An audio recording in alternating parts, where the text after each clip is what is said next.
Baby, on the 4th of July, when all the colors would fly, we watched the flames in the dark, down by the fireside. Run out, chasing the moonlight, no one could catch you, fell into the waves of July. I heard you laugh. Hey y'all, welcome back to a new video. For those who are new here, my name is Tanner and I'm a professional auto parts destroyer. For those who have been around for a while, in my first Mustang video I mentioned that I daily drove a 1994 Toyota Celica. Now as of February 2022, I was voluntold into getting a new daily driver on I-5. Basically what happened was I was driving, had to slam on my brakes because I came up on a car that was stopped and the car got slammed into, totaled instantly. Now this wouldn't be such a big deal if it was a few months earlier, but back in November of 21 I painted the car. I made it look all nice. I was really into this car. It wasn't fast or anything, but I really liked how it looked and the interior. But once it was totaled, I needed a new daily. And for a while, I drove around a Camry. That wasn't that fun. I didn't really like it at all. Fast forward a few months, I noticed this Mark III Supra in my neighborhood. I would drive past it every day on the way home from work, and I decided to go talk to the guy that owned it one day. He was actually wanting to get rid of it, but he never posted it for sale or anything because he was too busy. But the thing with this car was it did have a few problems. Mainly he told me that the transmission was slipping, and also it had been sitting around for a few years, so who knows what kind of hoses are cracked. I decided to get it. I got it for super cheap. I got it for a really good deal. So we pushed it all the way down the hill in neutral. Wasn't running at this point. Got it to my house, and later that night went down, bought a new battery for it.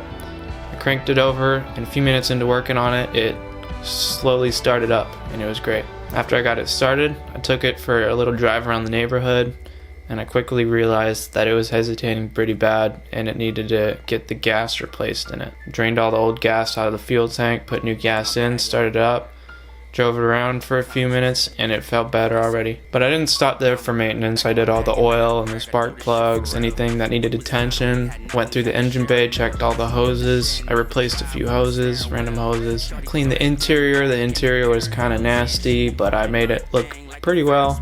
The interior is in great condition for how old of a car it is and how cheap I got it especially. And then for the paint on the outside of the car, I buffed it all out.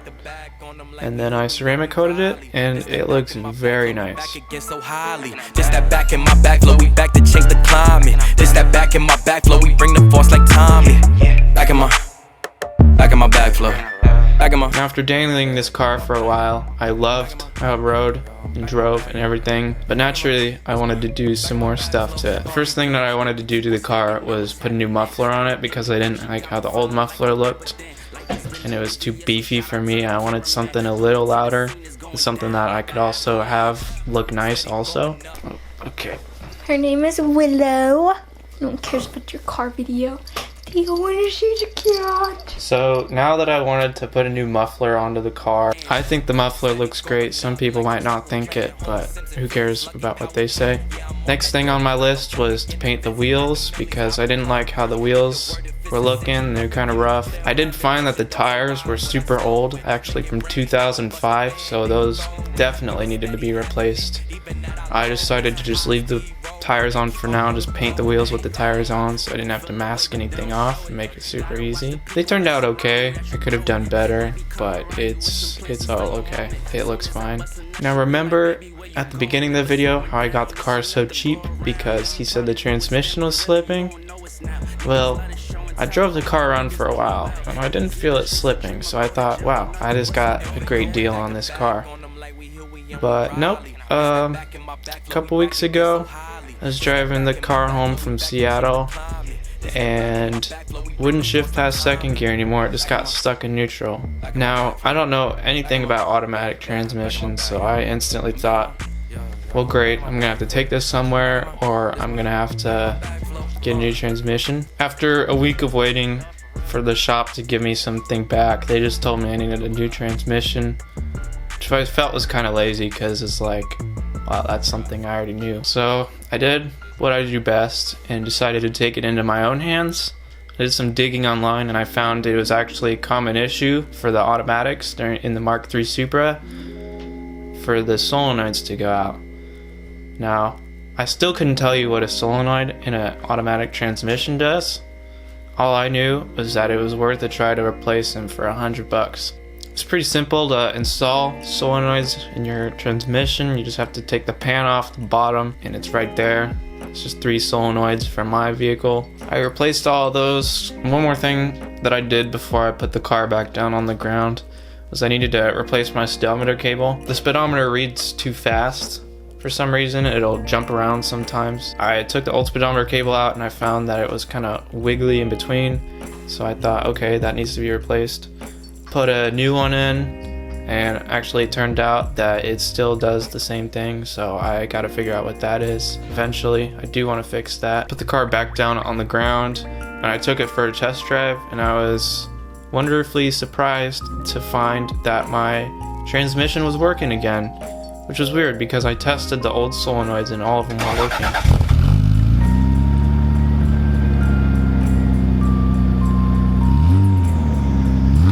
Lastly, the last thing I did on this car was put a new spoiler on it. And I found one online. It's an F40 style spoiler and I think it looks very cool. Some people might not think that way, but it doesn't matter. Once again, it's my car, nobody else's. Getting the spoiler from online was a problem in itself.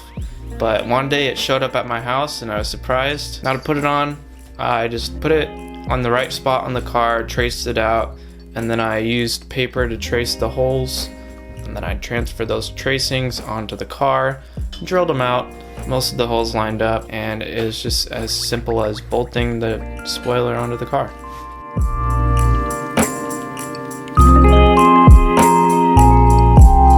So yeah, like I said, I still have some work that I need to do on this car. Like I got new tires that I'm gonna put on it. I'm gonna paint the spoiler when I get my supplies for that. And also I need to fix the speedometer cable. Now I won't have that shown in this video, but if you want to see what it looks like when it's all painted and it got new wheel tires on it, you can follow my Instagram. My handle's right here and you'll see it on there. But anyways, please like, comment, subscribe, anything that will help me continue to make videos, and I'll see you guys in the next one. Bye. Bye. Summing up another summer weekend. Death rides a horse in my fantasy.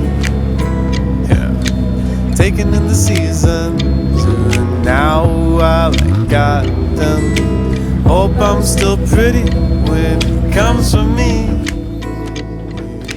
Life like a shrug.